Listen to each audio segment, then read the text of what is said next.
The world is caught up in the aftermath of political changes, in part triggered by the election of Donald Trump.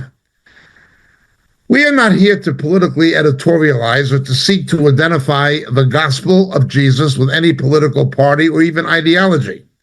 But what we are here to do is to examine world events through the scope of Scripture, to look at developing world events in light of biblical prophecy. We have no doubt that so much of what is transpiring in today's world is historically unique and are events that were foretold both in the New Testament by the apostles and, of course, by Jesus himself, and in the Old Testament by the Hebrew prophets. None more prolifically and more focally than Daniel. Turn with me to the Hebrew prophet Daniel, please, chapter 2. Now, Daniel is a unique book in several different categories of variation. One of which is, it is the only book of the Bible that contains all three biblical languages: Hebrew, Aramaic, and Greek. It even has some Greek words for things like musical instruments. However, the sections of Daniel, which deal primarily with Israel and the Jews, are in Hebrew. The sections of Daniel that deal with Israel in relation to other nations, the Gentile nations, are in Aramaic, which was the lingua franca of the time. And then we have some Greek words. Chapter 2. Look with me, please. Daniel chapter 2 will begin at verse 20. Daniel answered and said, "Let the name of God be blessed forever and ever, for wisdom and power belong to him." We must remember the world has a false wisdom, and the world has a false sense of power that can fail. God's power ultimately will always triumph, and his wisdom is irrefutable and incomprehensible. It continues in verse 21. It is he who changes the times and the epochs. He removes kings and establishes kings. Now, as we have highlighted, or pointed out at least from time to time, something unique is going to happen at the close of the age, possibly in our lifetime.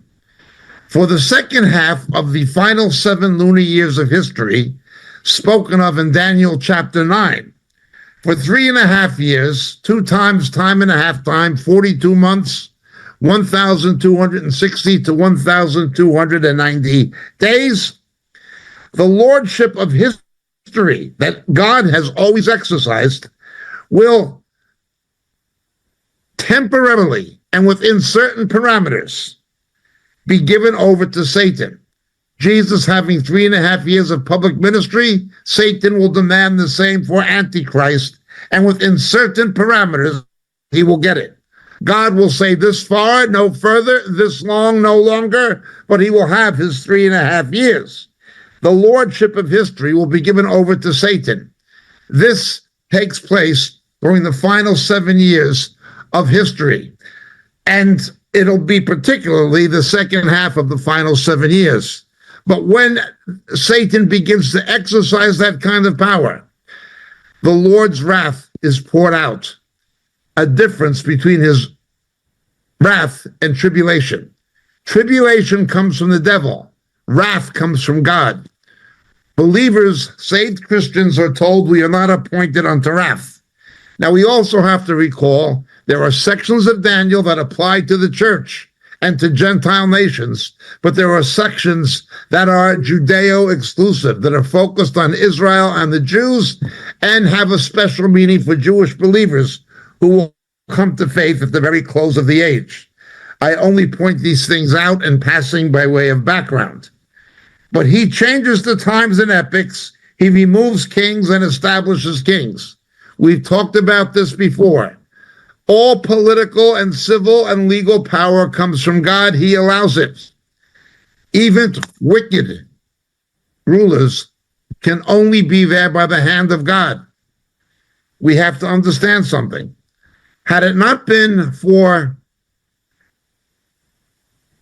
the reign of terror of Sovietism unleashed by Joseph Stalin following the death of Vladimir Lenin, the Jewish Zionists who were disappointed by Bolshevism would not have come to Israel, irrigated the desert, and drained the swamps, trying to make a Jewish model of collectivism, socialism, as it were, even a benevolent communism that would be genuinely egalitarian and give people a high standard of living.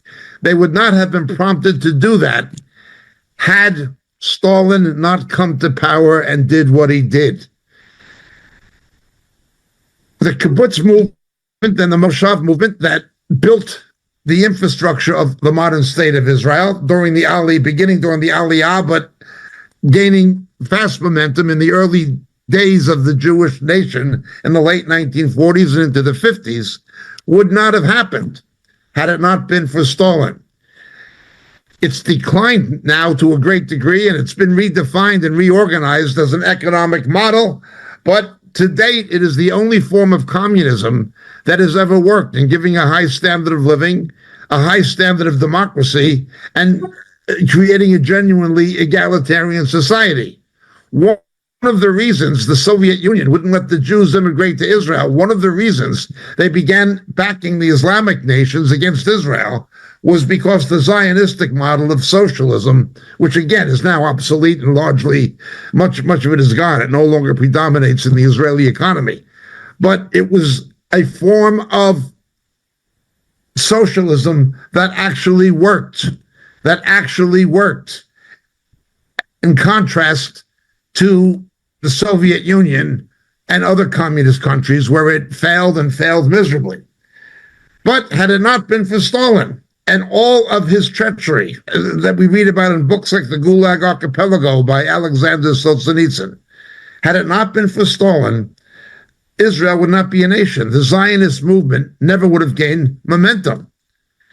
Similarly, had it not been for the Holocaust, for Adolf Hitler, there never would have been the international sentiment for the United Nations to vote for partition and allow for the restoration of the Jews to their ancient land. The British reneged the Balfour Declaration. They first agreed to it, but then abandoned it for political reasons. Then most Jews, particularly American Jewry, which was the seat of world Jewry after the Holocaust, most of the Jews in continental Europe were killed. 2/3 were killed of European Jewry. American Jewry did not see Zionism as a realistic ideal. They called the Reformed Jews called their synagogues temples, meaning they don't believe a temple is ever going to have to exist in Jerusalem again. The promised land is Long Island and California. That was their thinking.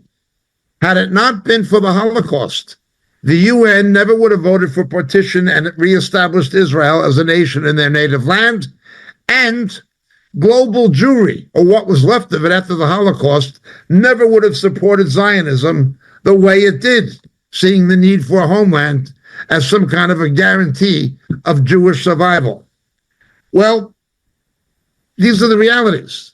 God even allowed Hitler and Stalin to come to power for his purposes and to achieve his prophetic agenda, much of which is outlined in the book of Daniel. We continue. He gives wisdom, that is, the Lord gives wisdom to wise men and knowledge to men of understanding. Okay, so it is the Lord who establishes kings and removes kings. When we see political changes, even adverse ones, we have to see the hand of God. He's allowing it for some particular reason. This has always been the case. He's allowed it for some particular reason. It was a Pharaoh who did not know Joseph, who began persecuting the Jews in Egypt. They never would have returned to their land and received the Torah had God not allowed a Pharaoh to come to power who was an anti-Semite and who was wicked. God allowed it. We can talk about Haman in the book of Esther and other wicked people. God always allows it for a reason, even political adversity, even despotic governments, even dictators, even anti-Semites, and even persecutors of the church. God always allows it for a reason, even if it is someone and something bad. God ultimately will work all things together for the better to those who love him and are called according to his purpose in Romans 8. That concerns the church. In Romans 8, all things are not for the better, but work together for the better for born-again believers, truly saved Christians who follow Christ. Concerning Israel, even in their unbelief, God will regather them and reveal Christ to them at the close of the age. And we know, as the Hebrew scriptures say, Hine lo yanum velo yishan shomer Israel. He who keepeth Israel neither slumbers nor sleeps. God always has a purpose in allowing history to unfold the way it does. And this includes who he allows to assume royal political power and whom he removes from it. Right now, for the second time since Donald Trump's first election and since Brexit, Judeo-Christian values, as defined biblically, not by popular definition of Judeo-Christian value, but by biblical definition, have received a reprieve. Donald Trump was supportive of evangelical concerns in the moral realm, in the moral sphere. He was someone who spoke up more than any other president against the persecution of Christians in various countries.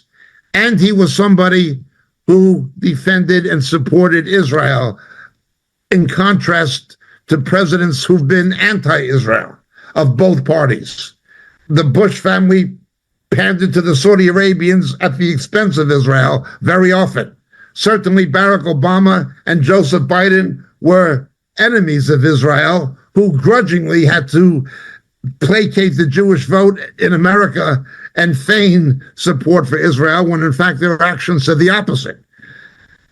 His closing gesture before he left the White House, Barack Obama lobbied other members of the United Nations, such as New Zealand and Great Britain, to vote against Israel in the UNESCO vote, saying that the Israelites, the Jews, the Hebrews, had no claim to any biblical sites as Jewish sites in terms of their religious and historical importance to the Jewish people. You don't have an inherent right to the Wailing Wall or any of these things. That was Obama.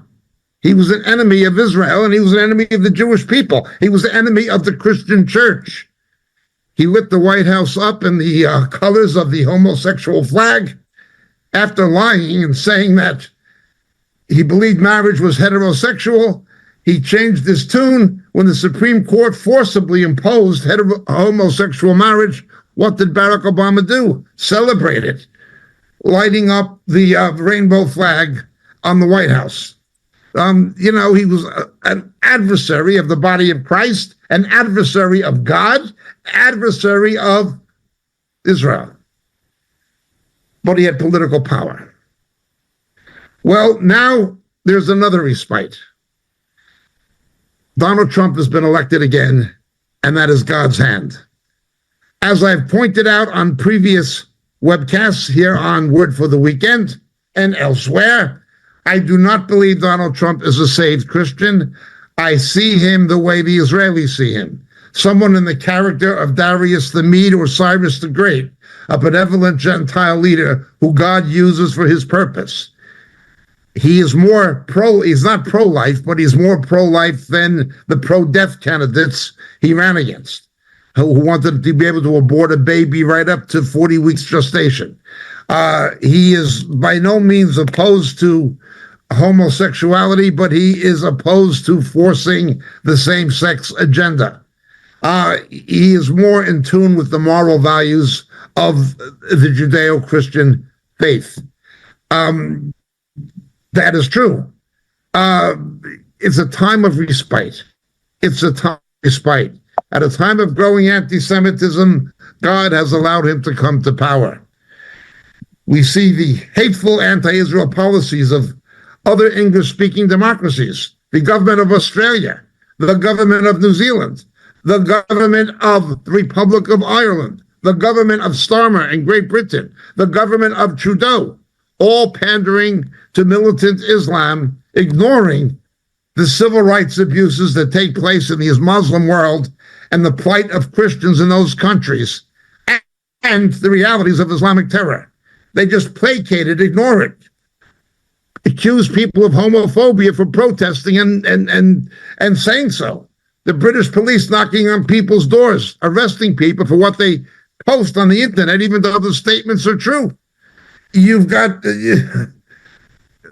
a British activist who was charged with civil violations of civil law, imprisoned as a criminal, being adjudicated as a criminal for what was alleged to be a civil offense.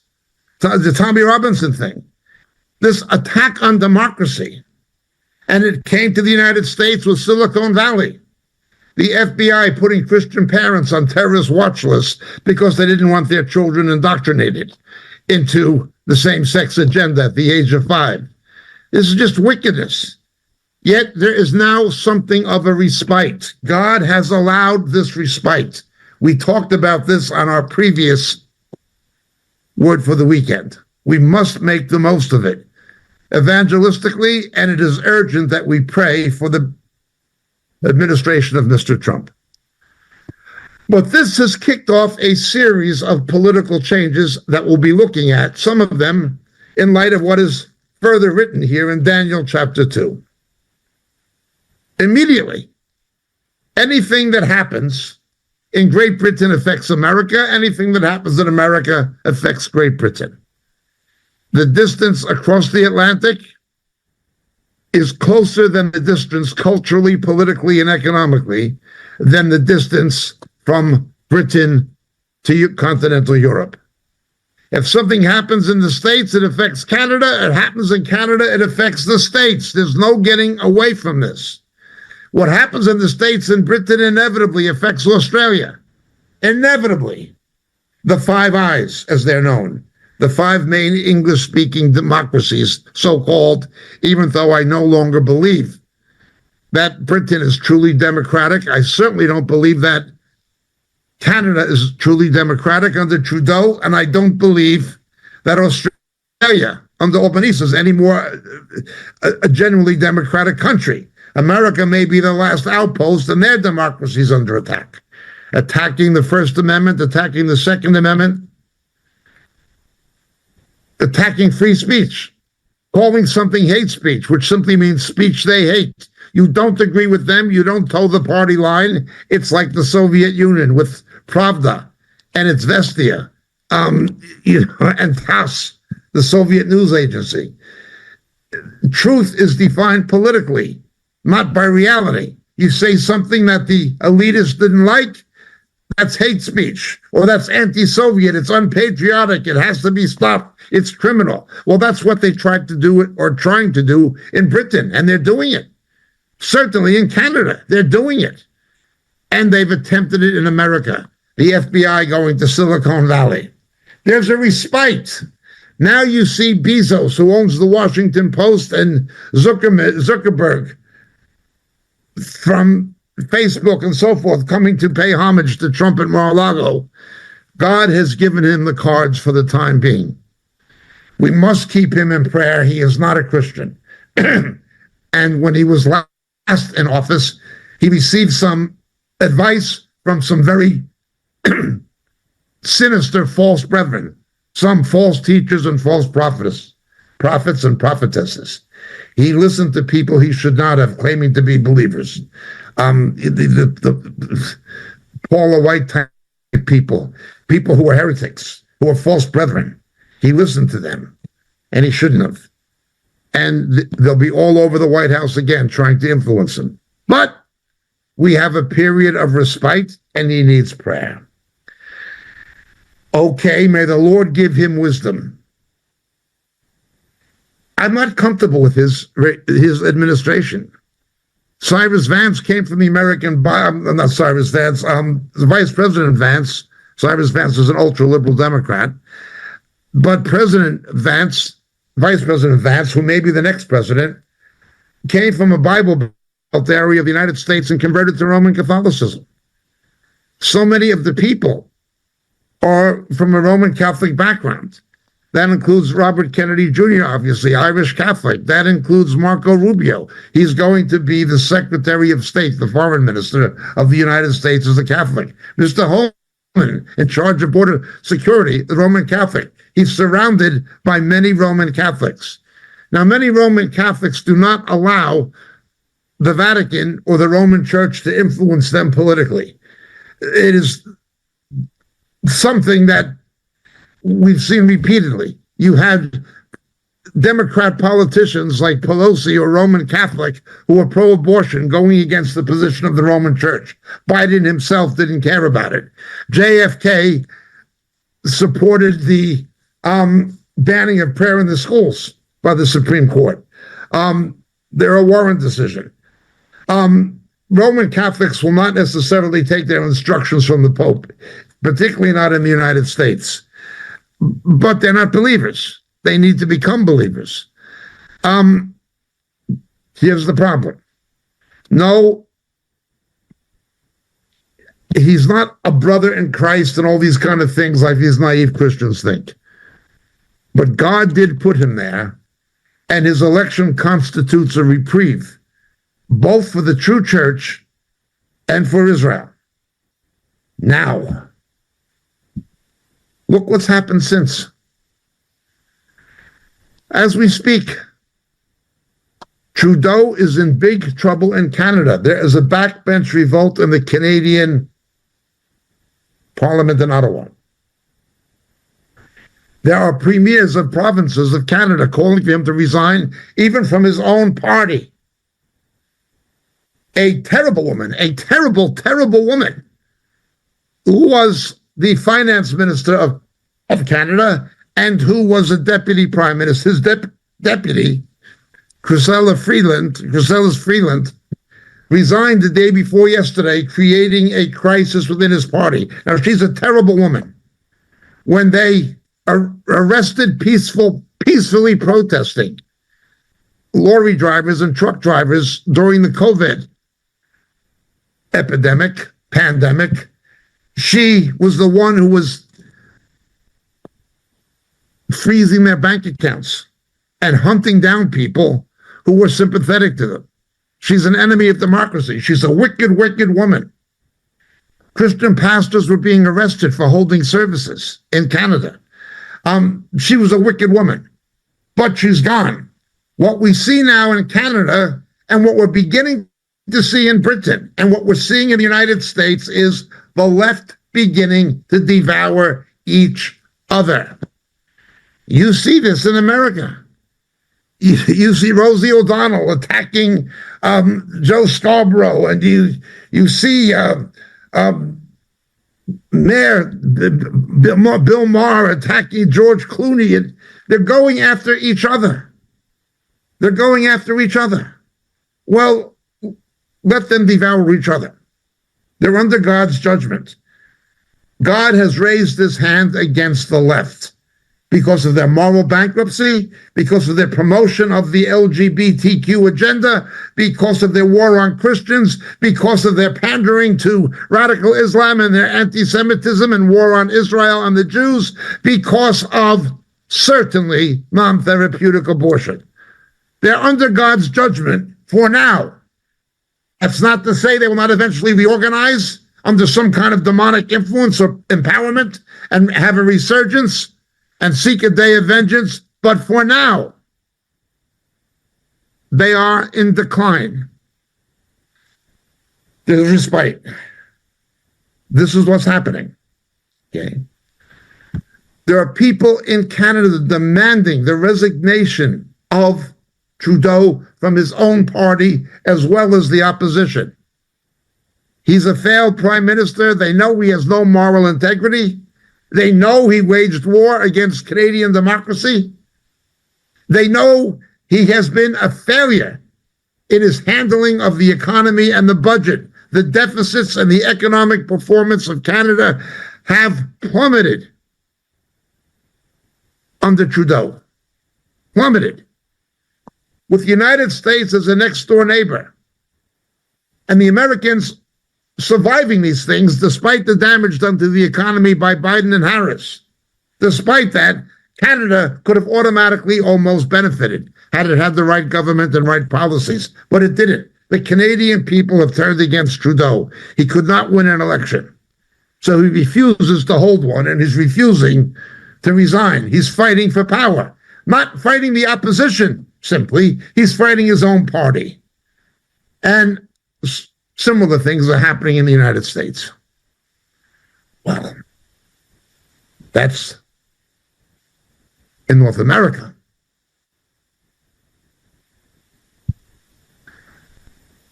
Let's look at Europe. But first, let's look at Britain. Never in the modern history of the UK has a party come to power in government and seen its support base disintegrate so quickly. Individual prime ministers have seen their support base disintegrate overnight. Liz Truss is an example. Prime ministers have seen their support base disintegrate. But never, never has a party's support base disintegrated so totally, so quickly.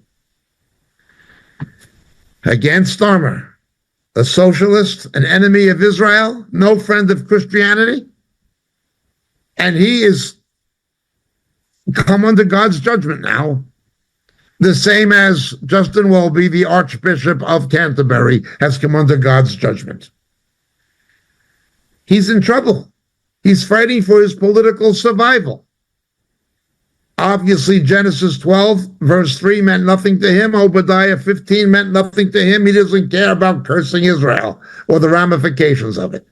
He doesn't realize the British Empire collapsed the way it did because of the revocation of the Balfour Declaration.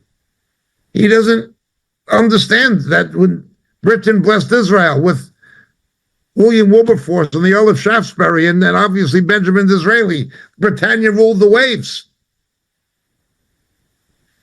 And of course, the left in America doesn't understand that God's judgment would have come on America a long time ago had it not been for the fact that 3 out of every $5 spent on missions and evangelism come from the USA.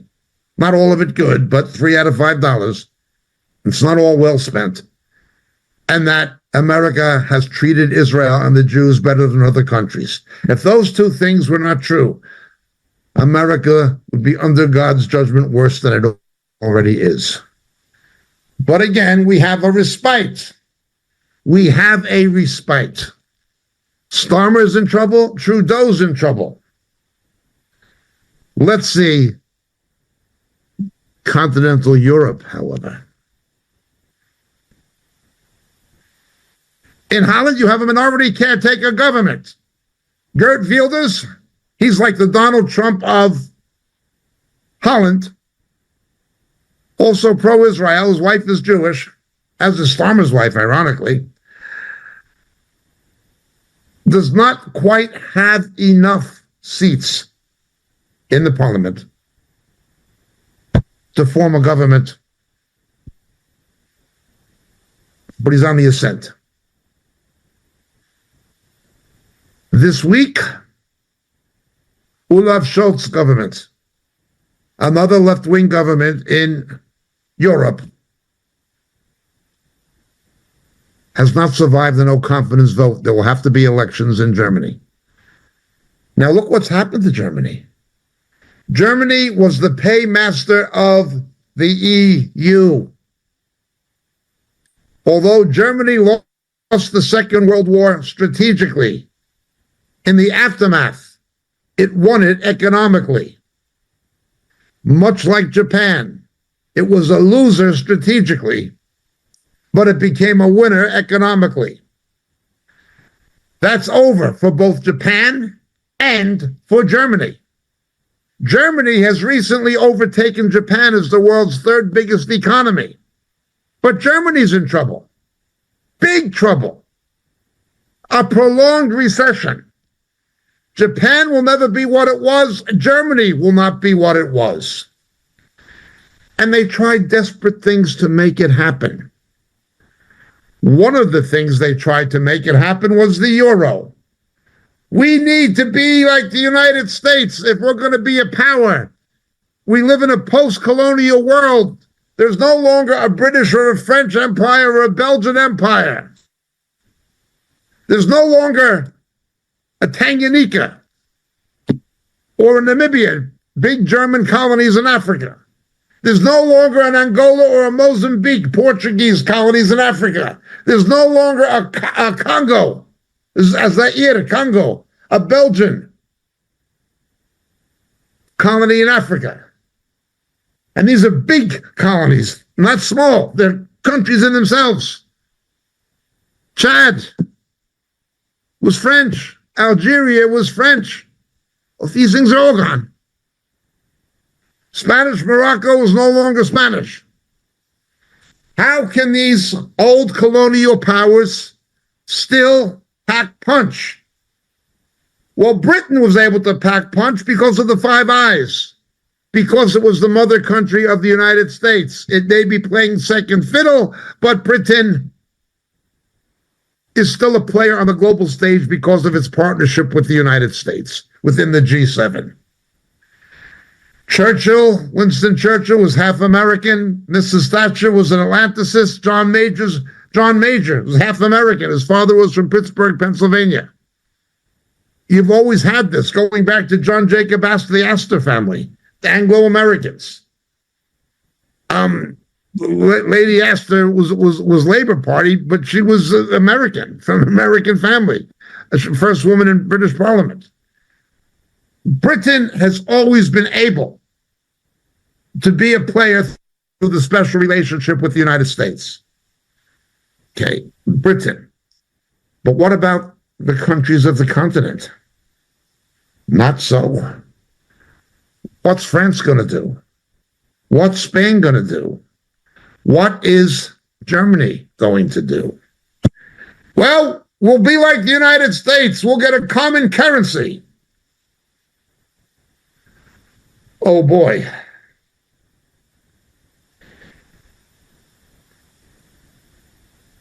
Even post-Brexit, the main language in Brussels, in the Brussels bureaucracy, is English, because it is the language, the lingua franca of this time in history, and the main language of the internet, that the most government leaders and most diplomats and economists can all speak.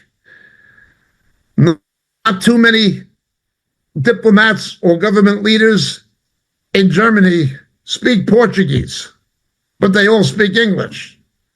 Not too many diplomats or government leaders in Portugal speak German, but they all speak English. But then there's the currency. We'll have a dollar. Now, the euro is not the dollar. They just tried to make it that, but what the euro is the old Deutschmark with a new name. The European Central Bank is not really the Central Bank of Europe in the sense of the American Federal Reserve System. What it is the German Bundesbank with a new name. The weaker countries in Europe that Daniel refers to as the clay. Greece had the drachma, Italy had the lira, Spain had the peso. They could undervalue their own currencies against the Deutschmark to be able to be competitive in the European common market for trade. By getting the euro, which is just, again, a rechristened Deutschmark, now they can't do that anymore. It put Germany on top economically. But now Germany has economically declined to a point that would have been seen as unimaginable 20 years ago. These declines in Germany are major. Then there's France. 1 week ago, thereabout, the German government could not survive a no-confidence vote in the Reichstag in Berlin. 3 weeks ago, the French government could not survive. It collapsed. Now, France has a presidential system where, in terms of foreign relations and defense, the president, Macron, is the executive with concentrated power, but not in the internal affairs or the internal economy of France. That is the prime minister, and he's gone. The government of France is falling. The government of Germany is falling. The government of Holland is falling. The government of Canada on the other side of the Atlantic is falling. They're falling. There are Donald Trumps springing up in Europe and in Britain. The Reform Party of Nigel Farage, the Conservative Party, failed so shamefully and miserably that Labour, although not popular, won the last British election. Boris Johnson, although he supported Brexit, was a big disappointment otherwise, especially in the mishandling of COVID. Sunak, a gross disappointment, a Hindu celebrating Diwali in number 10 Downing Street. Scotland, a Muslim first minister, and the corruption of Sturgeon and the Scottish National Party. Horrible. All of it horrible. What a mess.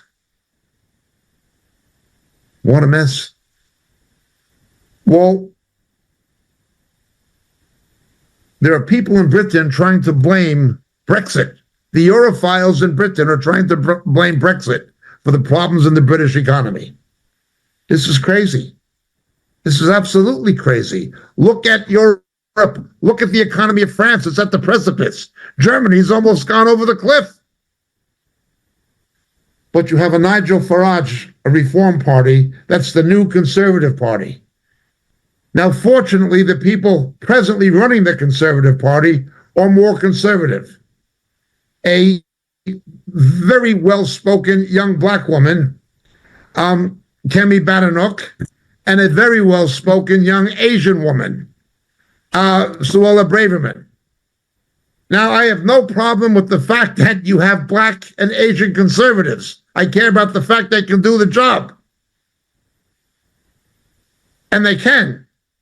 But the very fact that the Tory party now has non-ethnic English, non-Anglo-Celtic, non-whites, non-Caucasian leaders, this just shows you what has happened to the traditional Tory party since Margaret Thatcher. It's gone.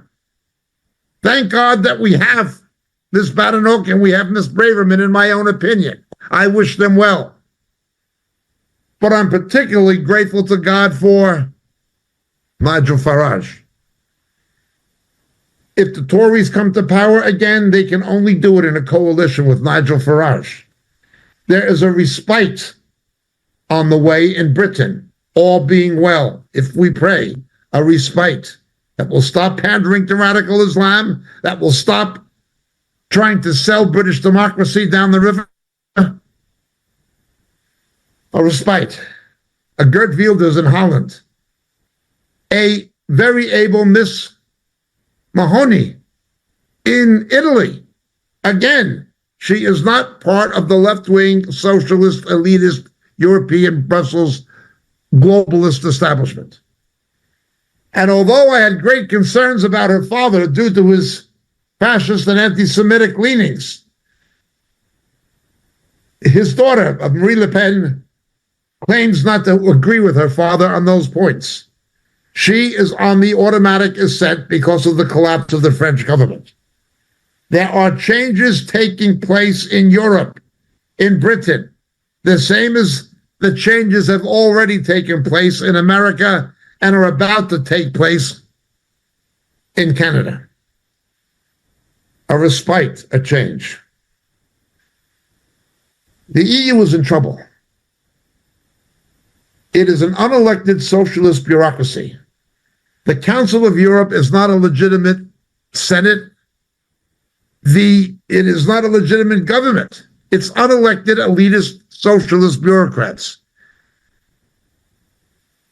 characterized by misallocation and misappropriation of taxpayer money from all these countries.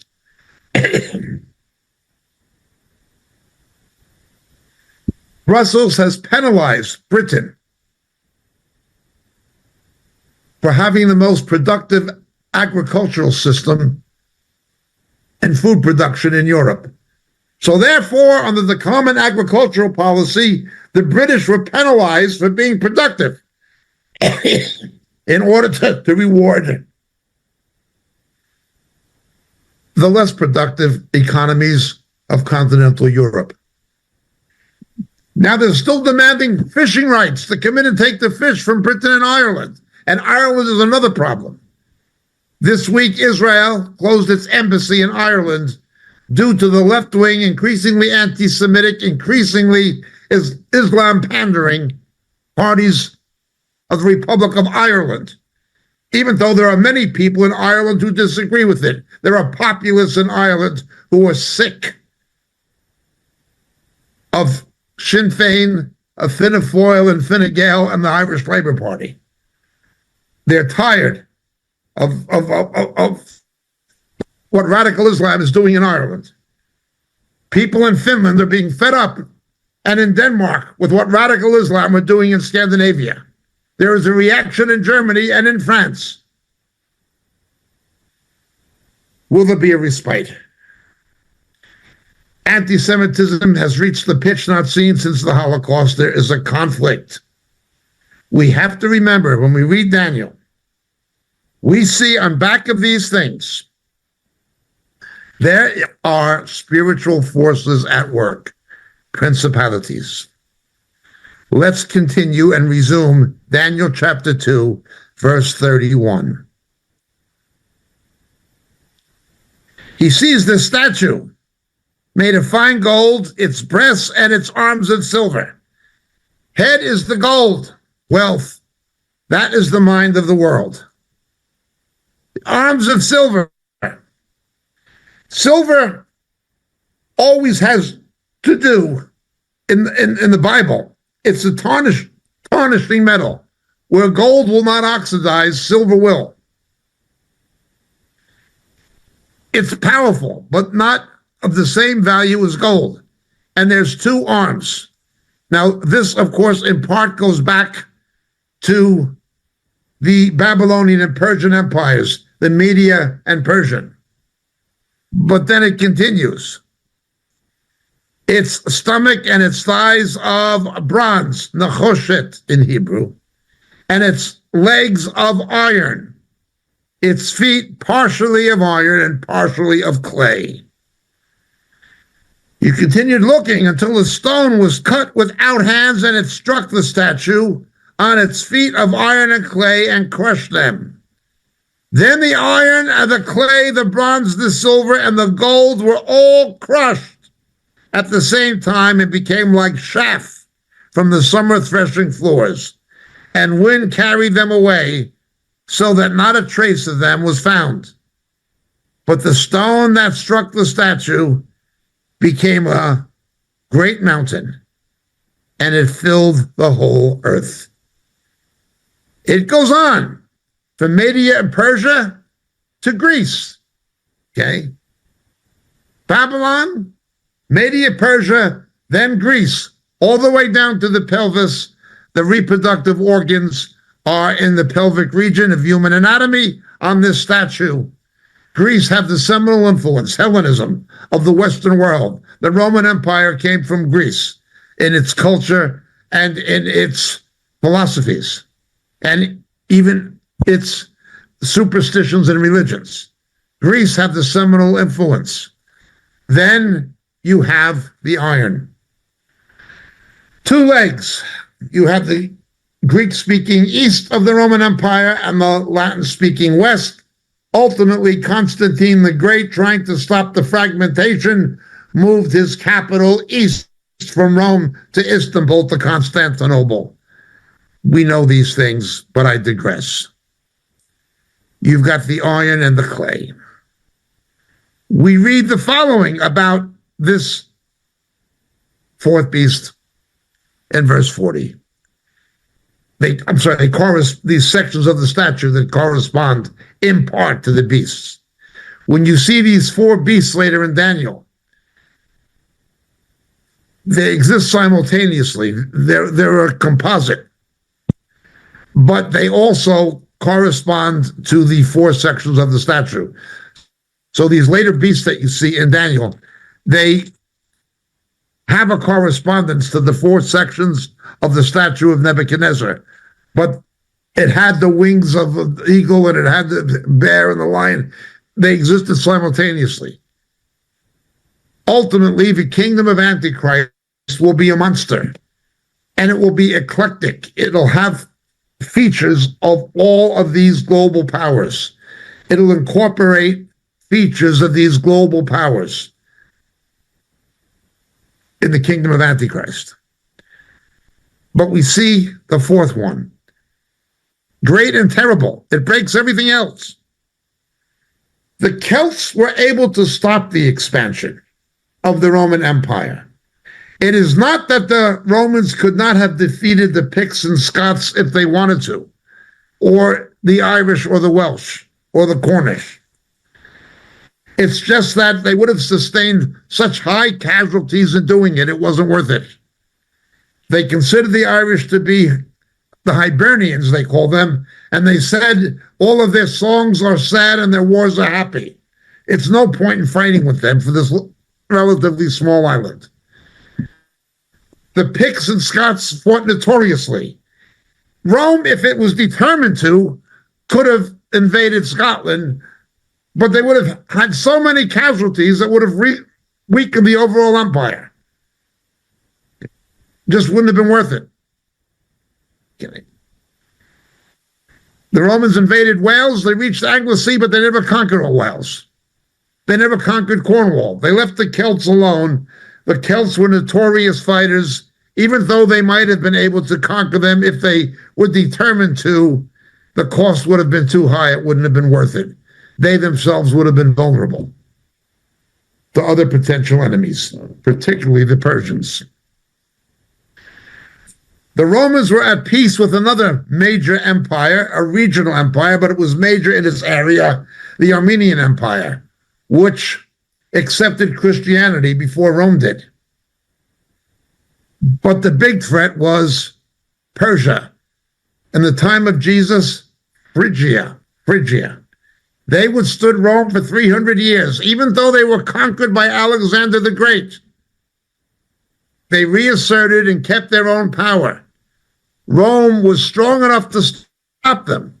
But if Rome invaded and tried to conquer them the way Alexander the Great did,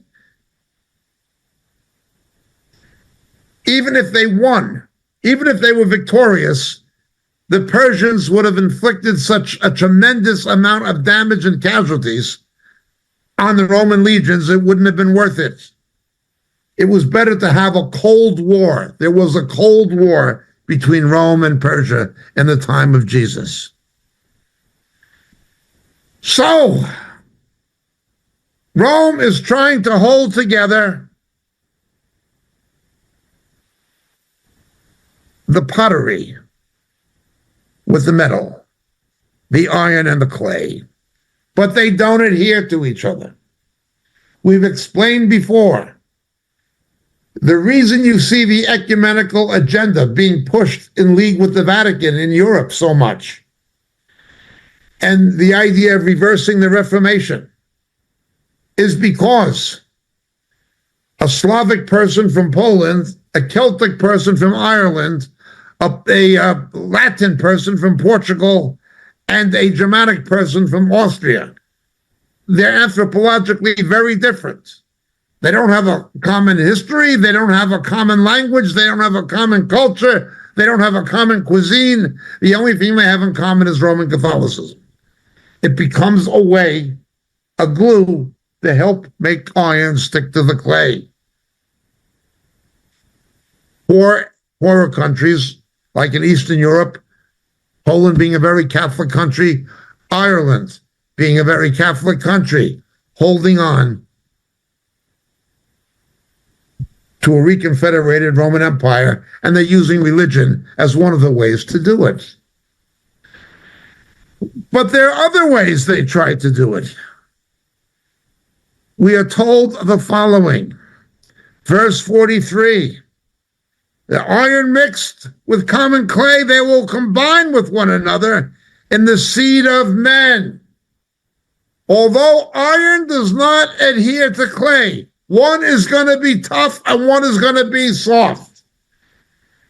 Those countries that came out of the Soviet Union's control in the aftermath of the Cold War, those countries that came out of the Warsaw Pact, the Baltic states, Latvia, Estonia, Lithuania, Poland, although it's somewhat growing, Hungary, another one. They have some economic development, but they're nowhere near Germany or Britain or France. They're nowhere near Western Europe or Britain. Some is going to be strong, some is going to be weak. But it's not working now. As long as Germany was the paymaster, and they were building roads around Dublin and highways. There were end roads, national roads in Ireland. I remember when I was in my 30s even. You could drive on these end roads in Ireland, and once you got away from Dublin and Cork, people would be driving sheep on them. The EU comes. Nobody gives you something for nothing, but they put the big billboard, Europe's paying for this and buy Patty a pint and he'll sign anything. They're all on board with the EU. That's the way they looked at it. Well, where was the EU getting the money? Germany was the paymaster. On one hand, Germany was economically dominating the other countries in Europe, but then it had the cash, and the other countries became reliant on German handouts via Brussels. Now, Germany can't do that anymore in the same way, to the same degree. Brussels is in trouble because Germany is in trouble. Not only that, but the Americans are saying it was the Americans and British who won the Cold War. It was the Americans and British who won World War I. It was the Americans and British who won World War II. It was the Americans and British who won the Cold War. Why do we always get the bill? In the former Yugoslav, it was the Americans and the British, not the other countries of NATO. Now the Ukraine. Americans are fed up, not just fighting other people's wars, as many Americans see it, but paying for the defense. Why should American taxpayers pay more for the defense of European countries than Europeans do? This is one of the things that Donald Trump highlights all the time. Except for Britain, nobody's ever really stood with America to the degree that America has stood with the continent. So now Europe gets hit with having to cough up more money for its own defense. The Americans don't want to pick up the tab anymore. If we're putting in 2.1% of GDP to defend Europe, Europe has to put up 2.1% of GDP to defend Europe. Russia and Ukraine are a lot closer to Europe than they are to Pennsylvania. More economic demands on Europe. Europe is in trouble. Germany, precarious, in decline. Look at it. Governments of Europe falling one after another. Not surviving no confidence votes. The euro has never come close to replacing the dollar and won't. Either will the BRICS, at least not in the short term. The Russian ruble's in trouble. The Indian rupee is not doing that well. Obviously, the yuan, China is in major trouble. I'm in Asia at the moment. The Chinese economy is in far worse shape than it's telling its own people, and far worse shape than it wants the rest of the world to know.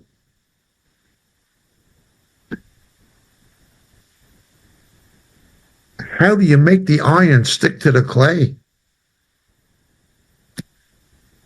Americans aren't going to have another Marshall Plan and bail you out again. They've got major deficits of their own. China, it's not going to be the great source of capital investment. If they invest, it's because they want to get control of you for some political reason. Companies like Huawei. And the European governments know it. Not that they'll do anything about it. Globalism is being shaken by populism. Iron does not stick to clay. But in verse 43,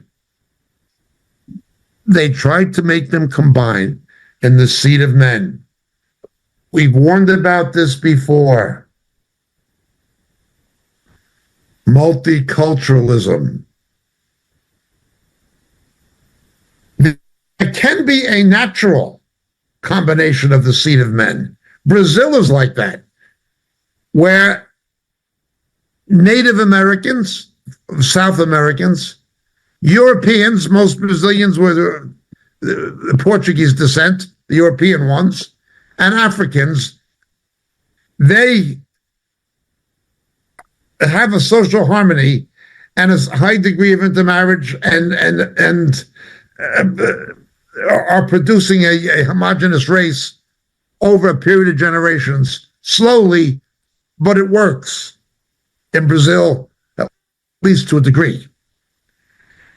That is not working in Europe, and it will not.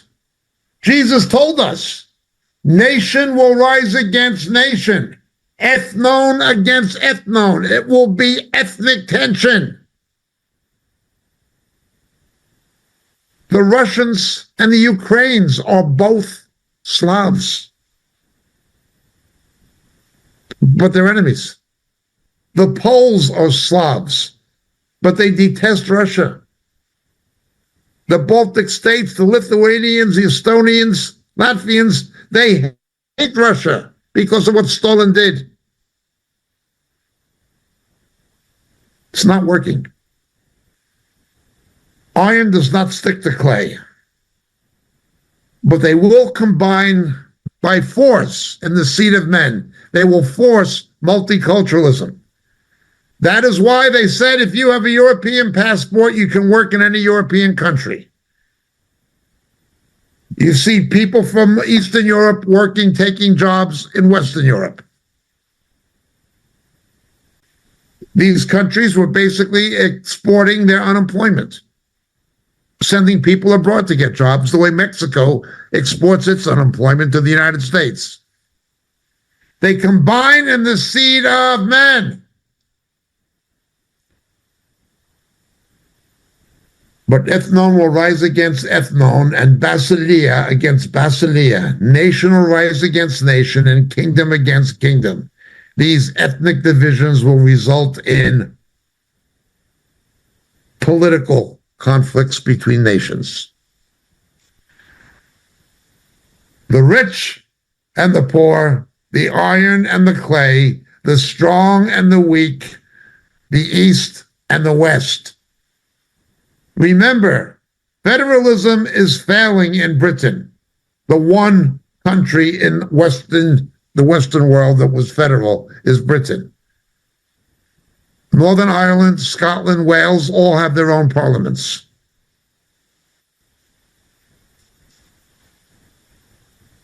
It is economic factors that are preserving the union of the EU. Oh, I'm sorry, of the UK. It's economic interests that are preserving it. If the North Sea oil was not gone, Scotland would have a case to pull out of the United Kingdom. Because of the residual influences of historical Protestantism, Northern Ireland wants to still be in the UK, but that's the reason. But that's the only place. Remember, Anglo-Saxons and Celts never got along. They only forced themselves to unite because of the threat of Roman Catholicism.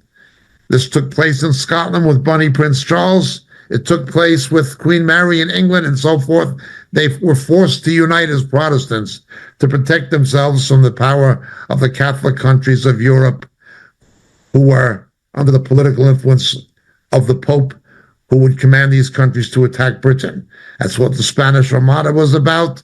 That was what the plantations in Ireland were about. That was what the Battle of Culloden was about in Scotland. Okay.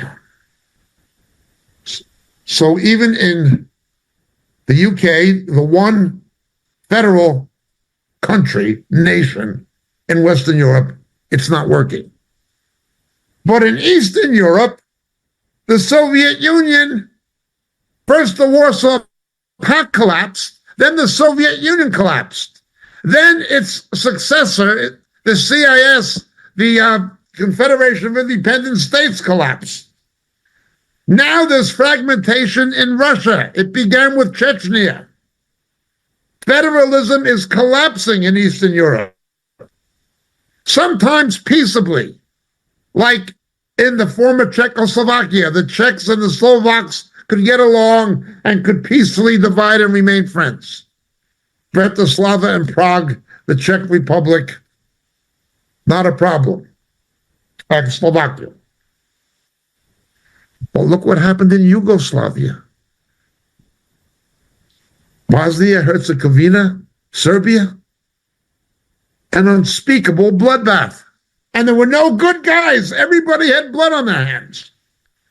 Kosovo Liberation Army, Islamic, tied to Al-Qaeda. Serbs were Tito's communists. The Croatians, they came from the Ustashi Nazis. They were sequestered by Tito. They'd been Nazis. A bloodbath in the former Yugoslavia. The collapse of the Soviet Union, then the CIS. The breakup of the Czech Republic, and smaller examples with Moldova breaking from Romania and things like this.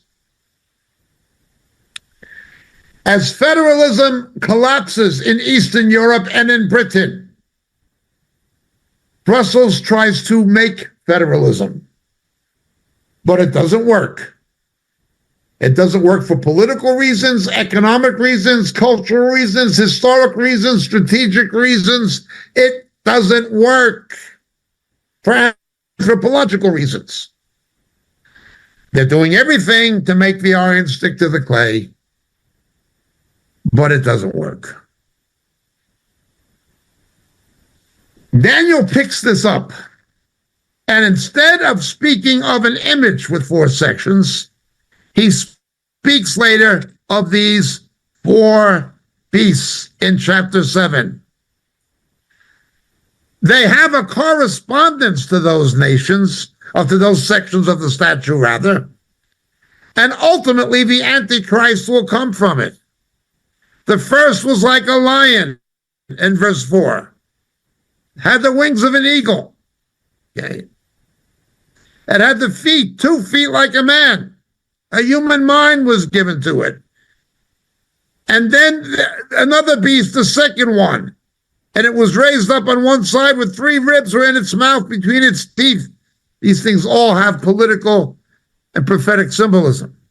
And I kept looking, and behold, another one like a leopard, which had on its back 4 wings of a bird, and a beast also 4 heads, and dominion was given to it. Now, ultimately, the Antichrist will get power. He will force this.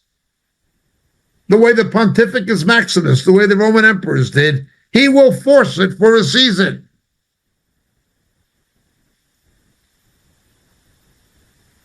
But that's the only way it can work. It's the only way it can work, and it will work only for a season, and it will work diabolically to the detriment of everyone. The power of Satan. Satan will attempt to counterfeit the millennial reign of Christ. I will rule the nations with the rod of iron, says the devil. And as Jesus, as Christ was God who became a man, ultimately Antichrist will be Satan in human form.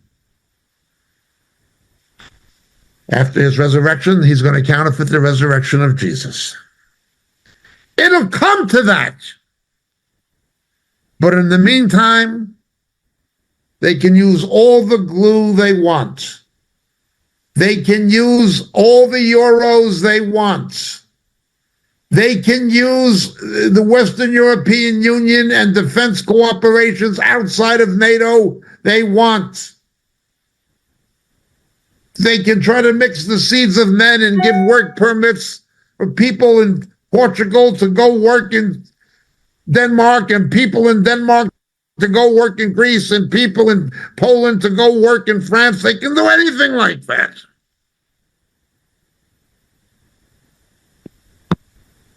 But iron does not adhere to clay.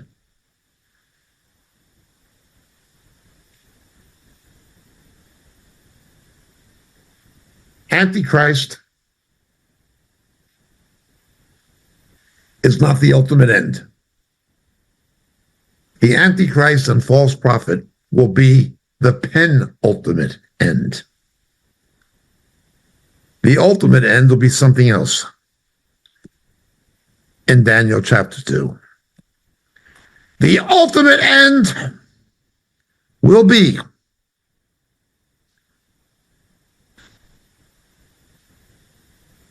what's going to happen. A stone cut without hands. It'll not be something man-made. Will hit this statue on its feet of iron and clay and crush them. And the iron, the clay, the bronze, the silver, the gold were all crushed at the same time.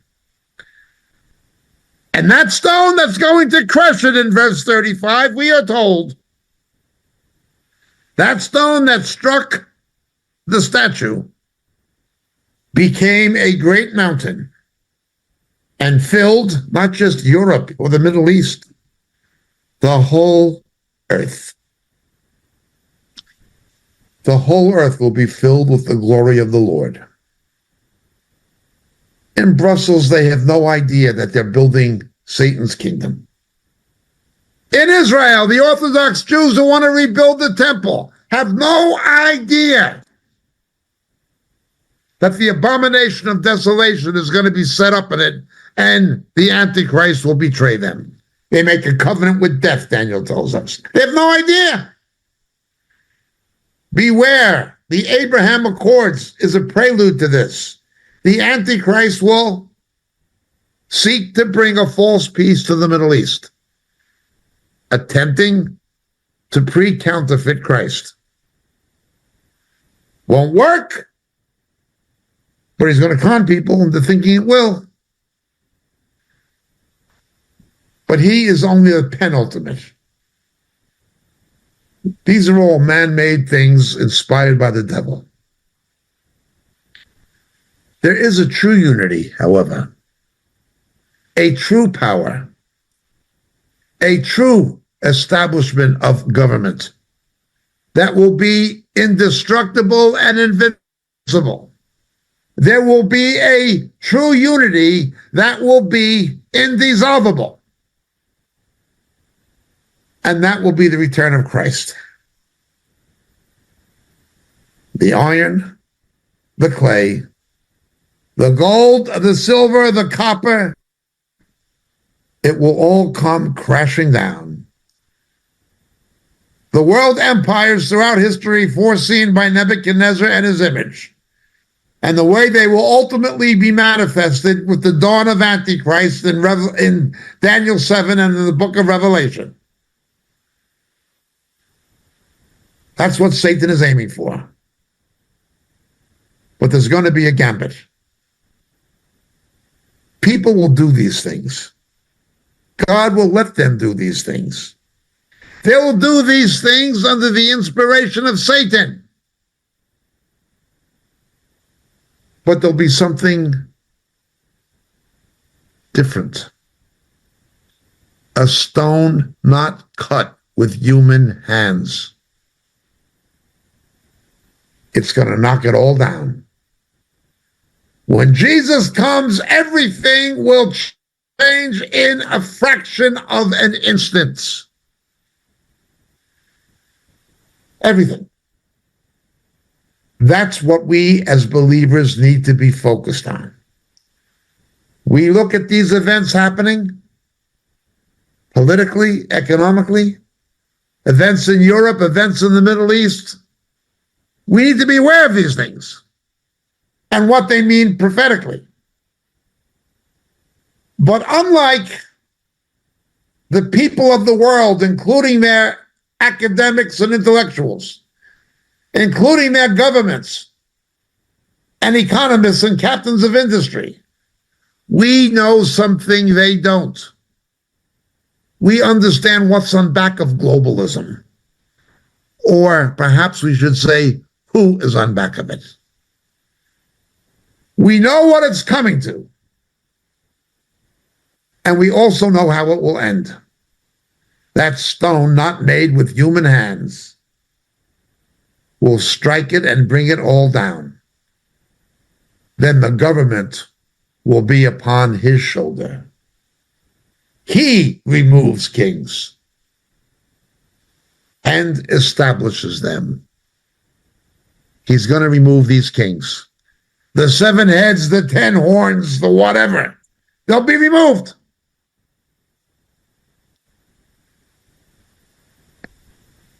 And his kingdom will be established. And of his kingdom, there will be no end.